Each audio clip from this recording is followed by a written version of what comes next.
In this video, I will show how to change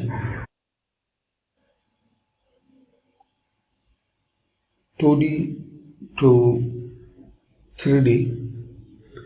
In this video, I will show how to convert and change 2D to 3D workspace in AutoCAD.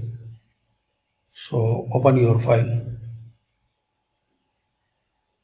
and click in these dots.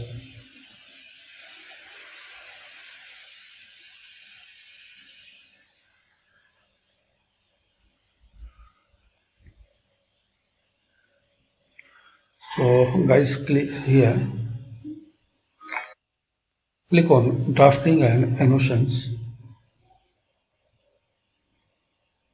Here select 3D modeling.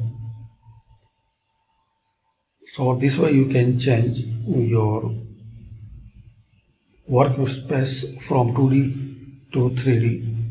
Another way, click here, this gear icon, and here select 3D modeling. That's it.